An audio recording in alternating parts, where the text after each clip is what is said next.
Agora chegou a hora de falar sobre a segunda parte do livro, que é o conto Seymour, uma apresentação.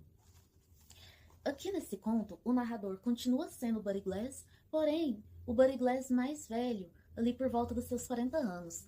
E apesar do conto chamar Seymour, uma apresentação, é muito apresentado também do próprio Buddy Glass. E, ainda mais, do próprio Salinger. O Salinger deixou várias pistas que o Buddy era um alter ego dele. Dentre todos os personagens dele, mesmo o próprio Seymour, o Holden Caulfield e outros, nenhum apresentou tantas características incomuns com a vida do Salinger quanto o Buddy. Porque o Buddy Glass, aqui nessa altura da vida, ele é um professor universitário, mas também ele é um autor reconhecido, mas que vive de forma reclusa, como foi realmente a vida do Salinger.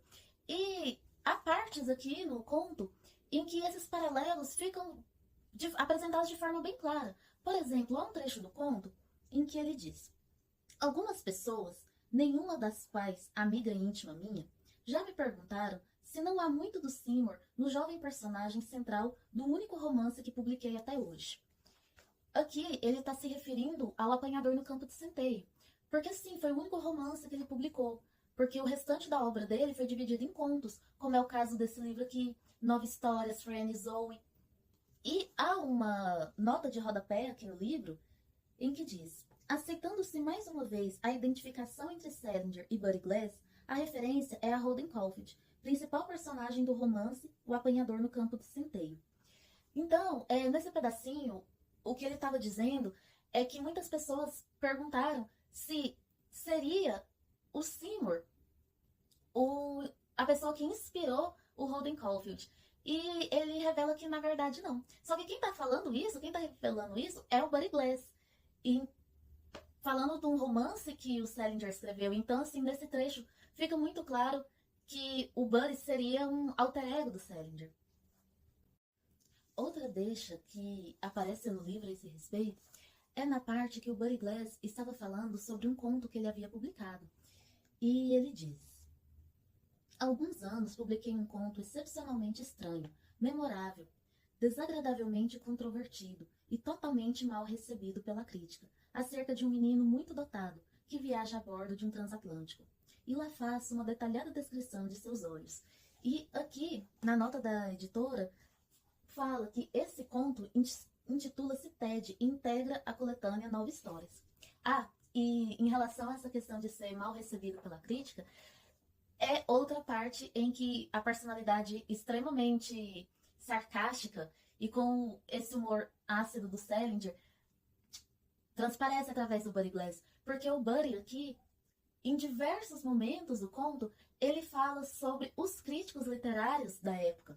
E ele fala sobre como era levado muito mais em questão o quanto cada autor poderia pagar para os críticos fazerem bons comentários a respeito do livro deles e também convencer boas editoras a publicarem os trabalhos deles. Mas vamos lá. Em relação à estrutura do conto, eu vou colocar um aviso de spoiler, mas não tem nem muito como dar spoiler a respeito desse conto, porque ele não segue uma história com início, meio e fim. É um monólogo do Buddy Glass falando que ele se encontra numa situação em que o irmão dele, o Seymour, já havia morrido e ele deixou diversos poemas. E aí a família, né, os outros irmãos, querem que o Buddy publique esses poemas. Porém, a viúva do Seymour, que é aquela noiva que a gente conhece no conto que eu falei no vídeo anterior, Carpinteiros Levantem Bem Alto a Comeira, ela entra numa disputa judicial com ele e ela o proíbe de publicar nessa apresentação que ele está fazendo os trechos. Então, não podendo fazer isso, não podendo publicar os poemas do irmão dele, ele começa a falar sobre o próprio Seymour para levar o leitor a entender, a imaginar como seriam esses poemas.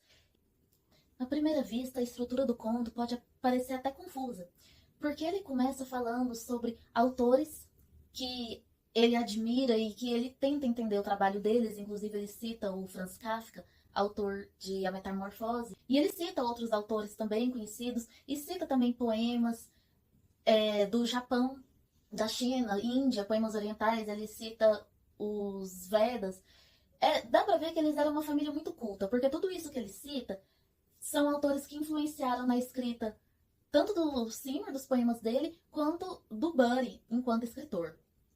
E aí ele começa dessa forma falando desses autores, e aí ele explica que há esses poemas que o irmão dele deixou e que ele gostaria de dar uma, como diz o título do conto, uma apresentação para esses poemas. E para fazer isso, ele deixa claro que nem ele mesmo sabe começar. Tanto que em diversos momentos do conto é como se ele estivesse começando ali, e aí ele para, e ele tenta começar de novo, e ele vai falando isso. Ah, eu fui dormir, eu fiquei bêbado, eu passei mal. Ele meio que vai fazendo um diário de como foi esses dias dele, juntando esses poemas, e nesse processo de tentar apresentar os contos. Até que ele chega à conclusão que seria muito... Os contos não, desculpa, os poemas, irmão. Até que ele chega à conclusão que a maneira mais fácil de apresentar os poemas é falando sobre o autor. E aí que ele começa a falar do irmão dele, desde a infância até os últimos dias da vida dele. E enquanto ele vai falando sobre isso, a gente vai conhecendo mais sobre a família Glass. A gente fica sabendo como que eles estão depois dos eventos de Carpinteiros Levantem Bem Alto a Cumeira, porque essa apresentação dos poemas do Seymour, ele faz anos depois, então não só ele, mas todos os outros irmãos já estão bem mais velhos, já estão com a vida totalmente diferente do que foi apresentado no primeiro conto. E aí a gente vai sabendo mais sobre a família, sobre ele, sobre como estava a sociedade no geral. Apesar de que em nenhum momento o Buddy coloca na íntegra ou trechos dos poemas do Seymour, é possível ver sobre o que ele comenta sobre esses poemas, como que a escrita dele foi mudando conforme a saúde mental dele foi mudando também. Fica claro que os primeiros poemas tinham uma perspectiva diante da vida, e após a experiência que ele teve na guerra e que a saúde mental dele foi se deteriorando, os poemas dele também foram refletindo esse estado mental que ele estava. Inclusive, tem uma parte que eu achei muito interessante, que ele está falando sobre um dos poemas do Seymour, e ele diz que é um poema que ele não indica para ninguém que não tenha morrido pelo menos 2 vezes naquele ano. E eu lembrei na hora daquela música do Belchior, em que ele fala: ano passado eu morri, mas esse ano eu não morro. E eu fiquei muito fazendo essa comparação, porque a escrita do Salinger e a maneira como o Buddy relata que foi a escrita do Seymour nos dias finais dele, carregava muito desse sarcasmo que eu sempre admirei muito nas letras do Belchior.